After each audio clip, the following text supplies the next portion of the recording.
Welcome back to the virtual hangar. Today I'm going to show you everything you need to know to use your back to school bookbinding kit to make a cool little book that you can use as a notebook or a sketchbook. Your kit will include 16 half sheets of multimedia paper. This is good thick paper, but you can also use copy paper or printer paper to make a book if you're playing along at home.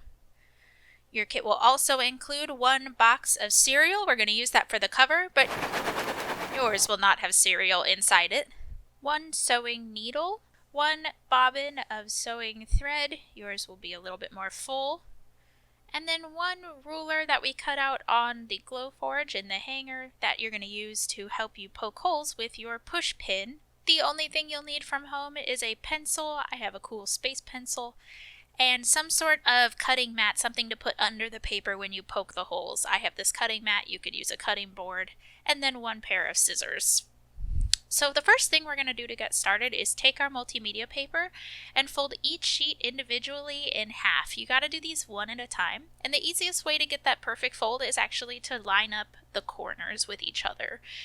Then you're going to give each sheet a nice tight crease, as tight as you can without getting black nail polish all over the spine there. If you have a quarter, or you can use your finger, that's an easy way to press down that crease and make sure it's nice and flat as you can get it. And it is very important to do the sheets individually. I know it's going to seem like a waste of time that you could just fold them, but if you don't fold them one at a time, you won't get the exact dead center, and it's really important that each sheet be identical. So once all of our sheets of paper are folded in half, if we were to stack them all inside of each other, that would be a not very good book. First of all, it would be very difficult to sew through all 16 sheets of paper, but as you can see here, when they're all together in one booklet like this, the edges don't line up at all because the thickness of the paper actually offsets the edges of the previous sheets. So, what we do when we make books instead to get rid of this problem so that we don't have to cut down straight on our booklet to try and even up the edges of the paper is we actually make what's called signatures. So a signature is kind of like a little booklet. We're going to take 4 sheets of paper, 1, 2, 3, and 4, and line those up. And as you can see, the edges on 4 are going to be much more even. And if we did want to cut and trim them so that they were perfectly even, they would be a lot easier to cut through that many sheets. So these are going to be 4 miniature booklets we make out of our 16 sheets of paper, and each little booklet is going to be made of 4 sheets of paper. So again, these are called signatures, and as you can see, we've got 4 signatures of 4 sheets of paper each. Once we have them all stacked up, you can see the edge is a lot more even. You'll notice that they're not perfectly even. Some professionally made books actually keep those unfinished edges, but other ones actually will trim them so they're perfectly even. So the next step is to take our cereal box. We're going to make our book cover. And the way that we're going to do this is to take our 1 piece of paper from one of our signatures and trace completely around it with our pencil. Once we do that, that's going to tell us about how big the cover needs to be. You don't want it to extend too far past the edge of the paper. And then what we're going to do is take all of our signatures stacked together. That's called our book block. We're going to line that up with the bottom corners. You can see how I didn't finish outlining the cover. Line up the inside of your book block there to those 2 corners, and then on the outside of your book block, draw a line. We need to extend the length of our book cover so that we make sure when the book pages are all stacked together, we have enough book cover to cover our spine. So you can see once I extend those out and trace it that the cover is a little bit longer than 1 sheet of paper would be. So you can see once the book block is in the whole cover, it will cover the entire page plus the spine of the book. So the next thing I'm going to do is fold my single page back and line it up on one side. Draw a line on the spine on the inside there, and then I'm going to flip it around and do the other side. That lets us know approximately where the spine is going to be, and that's going to be important for the next part after we cut out our book cover. Now it's time to poke the holes in our signatures. That's going to help us sew our book together. So go ahead and take the ruler that you have and line up the side with the holes to the inside of the crease that you made in each signature. So you can see I kind of pushed the right side up. Then we're going to take our push pin and just go ahead and poke a hole in each of the little grooves. There's a line to match with the grooves, and that should help you line your holes up. I'm only going to do one here, but you are going to need to poke these holes in all 4 of your signatures. And as long as you start at the bottom and line up, all the holes will be in the exact same spot on each signature. After we poke our holes in the signatures, we're going to also need to poke holes in the book cover. So go ahead and take that ruler again, line up the bottom edge with the right side of the spine. I outlined mine with a pen loosely so you can see it a little better, but I didn't draw a perfectly straight line. Go ahead and poke through those with your book cover, and then when you do the right side, again, line up with the left side of the spine. That's going to be the outside edge of holes to poke, and I speed this up a little bit so you don't have to watch me slowly poke holes. The harder you press, the better. You want it to be at least as thick as the sewing needle will be. So we're going to line up our ruler about a push pin's hole distance away from the one we did on the right. You don't want this to become one big hole, but 2 separate holes. And then you're just going to split the difference between those 2 lines that we just made of holes. So now we should have, after we finish this round, 4 identically height rows of poked holes that we made with our push pins, and that is going to help us sew all of the parts together. Speaking of sewing, go ahead and cut a length of thread that is 8 times the height of your book block, and then we're going to thread this needle and tie the 2 ends together in an overhand knot. That's going to give us a really sturdy thread to go ahead and use to sew our book block together. I'm going to show you again with some yarn and a yarn needle so that you can see the method I use a little bit better. So after you thread the needle, what you're going to do is actually take the 2 ends of your yarn. You can see this one's not as long so that you can see what I'm doing. Go ahead and tie this in an overhand knot, just a simple knot, so that when you're sewing, you're actually sewing with 2 threads. Then go ahead and tie a couple more overhand knots on the end of that thread. I do 3. It gives you a nice big knot, and you're going to need that when we start to sew the book. Now we've got my 4 signatures here with all of their holes in them, but if I tried to sew these and show it to you, it would be really difficult for you to see. So instead, I have these 4 big pieces of cardboard that I've poked holes into with an electric drill.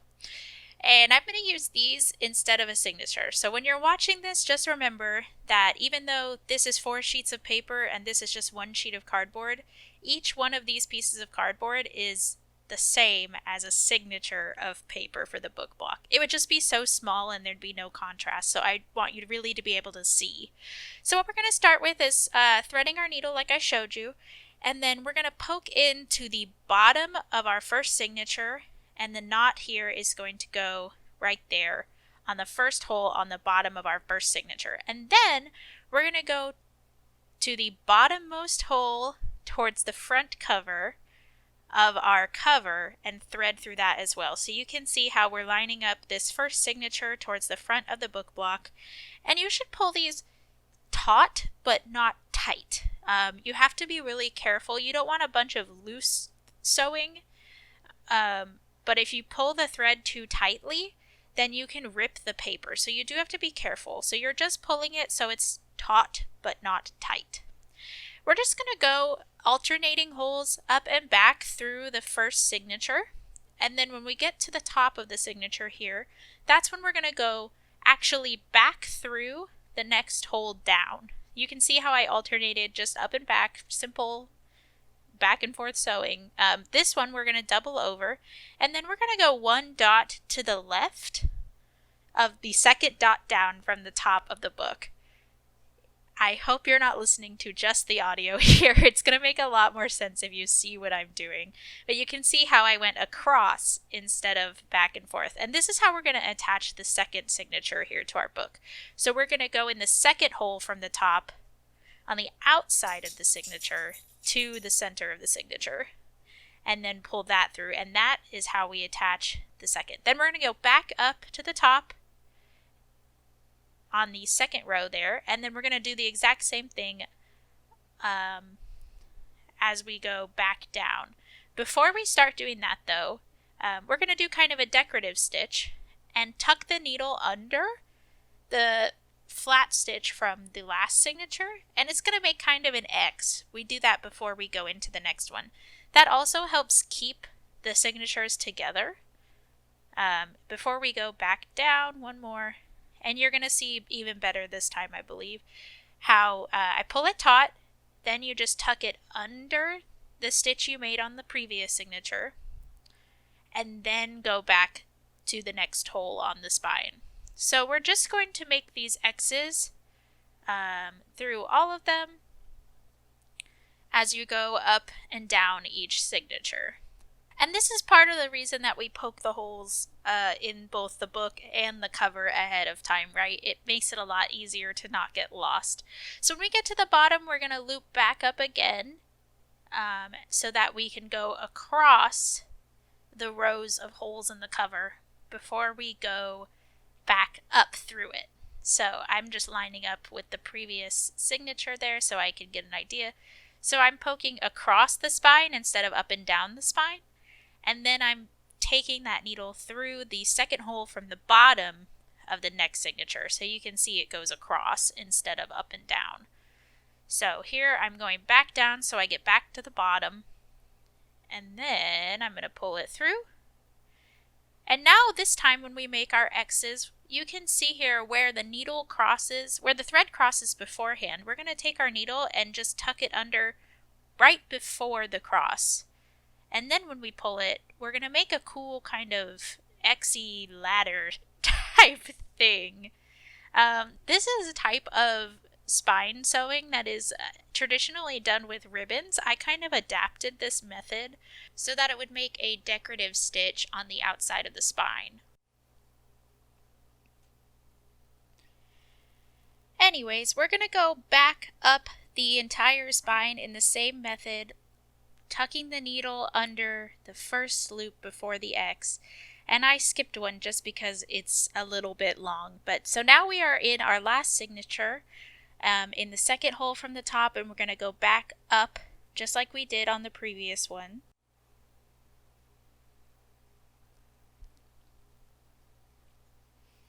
Pulling the thread taut, not tight. As you can see, we're on the last row of holes, and we're just going to again slip the needle before the X of the previous row of patterns before we thread the needle through the next hole in the spine.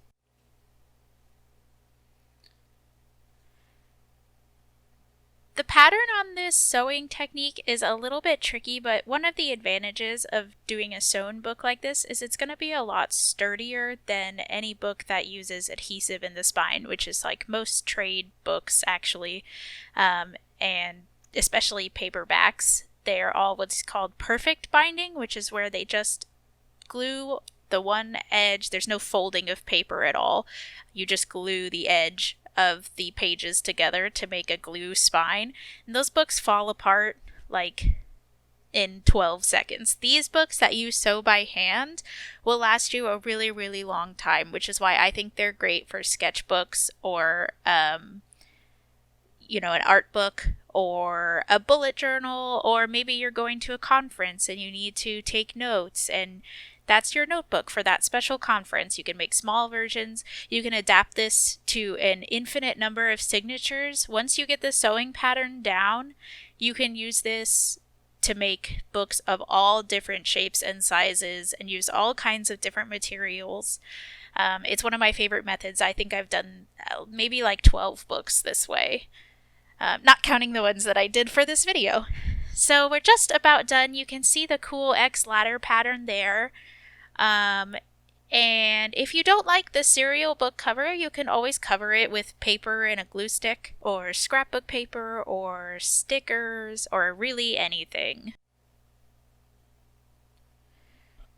As I get near the end here, I'm just creasing the front and back edge of the covers so that I really have a good fold on my book cover, but if you don't do that, it will get that way over time. And here on the last stitch, instead of doubling back up, I'm just tying an overhand knot. You just kind of wrap the needle thread around itself and pull it as close to the hole that you threaded the needle through as possible. And again, I'm going to tie 2 or 3 good knots here. You want that knot to be very big because that's what's going to hold it all together. And then I just snip the edge, and now you can see my finished book. You can see the pattern here on the spine. That might help you if you got a little bit lost. And then you can see how all of the signatures fit together in the book. And there you have it. If you have any questions, I am happy to answer them. And I will see you next time.